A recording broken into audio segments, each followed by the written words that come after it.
All right, let's jump right in. Welcome to today's Explainer. Today, we're unpacking a topic that honestly is a bit heavy, but it is absolutely crucial. Because let's face it, it affects pretty much everyone who's ever had to navigate a structured environment, whether that's a university, a demanding job, or just any major life commitment. We are talking about that very specific sinking feeling of being so far behind that you literally convince yourself you've completely missed the window to get help. We're going to look closely at the psychology behind why we do this to ourselves, and way more importantly, how we can finally break out of that cycle. I want you to consider this thought for a second. It's probably too late now. How many of us have had this exact pesky little intrusive thought bouncing around in our heads? It's quiet, but man, it is insidious. When you're sitting there just staring at this absolute mountain of work or looking at a calendar that's practically glowing red with missed deadlines, that thought, it can feel like an absolute, undeniable fact. It's completely paralyzing, right? Well, I want to start by just validating that exact feeling. If you're having this thought right now, I promise you, you are not alone, and we're going to explore exactly why your brain is feeding you this line. So that brings us to Section 1, the too late trap, and how to recognize the signs of overwhelm. You know, it is so incredibly easy to fall into this trap. After a while of just struggling, day after day, trying to keep your head above water, the whole narrative in your mind actually starts to shift. The struggle just kind of becomes your new normal, and the mere idea of reaching out for a lifeline, it starts to feel impossible. But look at how totally ordinary these triggers are. I mean, maybe you've missed a few classes, and now just the thought of walking back into that room feels humiliating. Or maybe an assignment is already way overdue, just hanging over you like a dark cloud. Or, hey, perhaps the triggers are completely out of your academic control. You know, you've been battling an illness, dealing with severe anxiety, or juggling some really intense family responsibilities. And sometimes it isn't even one big specific thing. It's just the cumulative weight of feeling entirely overwhelmed. These are incredibly common, completely human experiences. They happen. Recognizing these triggers is the very first step to seeing this trap for what it actually is, completely judgment-free. All right, let's see how this builds in Section 2, stress versus reality, and how pressure completely distorts our perception.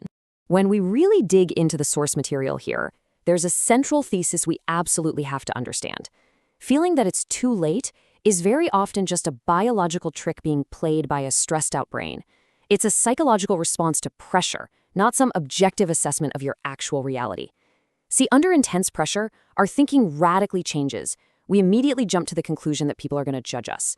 We get totally consumed by this worry that we've disappointed our teachers, our peers, our families, and we start telling ourselves this incredibly punishing story, right? I should have spoken up earlier, and because I didn't, well, now I have to deal with all these consequences entirely alone.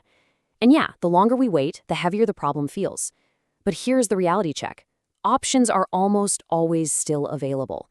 That terrifying feeling of being past the point of no return, trust me, that is literally just the stress talking. Which brings us to a much brighter realization in Section 3. No perfect answers needed. We are officially dropping the burden of having it all sorted out. So, when we're stuck deep in that stress trap, we kind of convince ourselves that we need a fully baked, comprehensive plan to fix the mess before we can even ask for help. But actually, scratch that, it is completely backwards. First of all, you don't need a perfect explanation. If your reason for falling behind is messy or complicated, or hey, even if you don't fully understand it yourself, that is okay. You absolutely do not need some neatly packaged, eloquent speech to justify why you're struggling. Building on that idea, you don't need to know exactly what support is available either. It is definitely not your job to memorize the entire university handbook or comb through administrative bylaws before you ask someone for a hand. The burden of knowing every single policy, extension role, or support program, that does not rest on your shoulders. And honestly, this next one is a major relief. You don't even need to know what the solution will be. It is perfectly fine and incredibly common, by the way, to just walk into a room or send a quick email and essentially say, look, I'm in trouble and I have absolutely no idea how to fix this. You really don't have to be the architect of your own rescue plan. So what's the takeaway here? The absolute crucial point is this. You simply need to start the conversation. That's it. That is literally the only task required of you.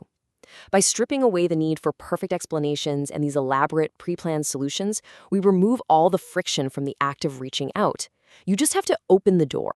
let's get into the practical side of things in Section 4. Starting the conversation and exactly who to reach out to right now. Okay, so if you're in a university setting, you actually have multiple safety nets built right in.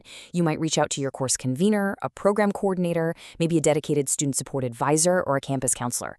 And here's the really important fact to remember. Even if one option is completely off the table, like say a specific extension deadline truly has passed, there are almost always other ways they can support you and help you move forward. If one door happens to close, others remain wide open. The staff in these roles are literally there for this exact purpose. It's their whole job. I love this quote. Asking for help isn't a sign that you've failed. It's a decision to give yourself the best chance of getting back on track. This is just such an incredibly empowering reframe, isn't it? We really need to stop viewing the act of seeking support as waving some white flag of surrender. It's actually a super proactive, strategic decision. It is you stepping up, taking control of the narrative, and giving your future self the absolute best possible odds of success. Listen, if you take away just one single message from this entire explainer today, I really want it to be this paramount rule right here. The moment you realize you're struggling is the right time to reach out. Don't wait for the situation to become worse before telling someone. This is the golden rule of navigating overwhelm, folks. The clock is not your enemy, but waiting in silence definitely is. The absolute best time to speak up is right now, today, the very second you recognize that you're struggling. Which leaves us with this final, vital question for you. Who will you send that first message to today? Seriously, don't let this just be some interesting psychological concept you heard about. Actually use this information. Look at your contacts, draft a super simple, totally imperfect message, and just hit send. You don't need to have all the answers, you just need to start the conversation. Thanks so much for joining me on this explainer, and I will catch you in the next one.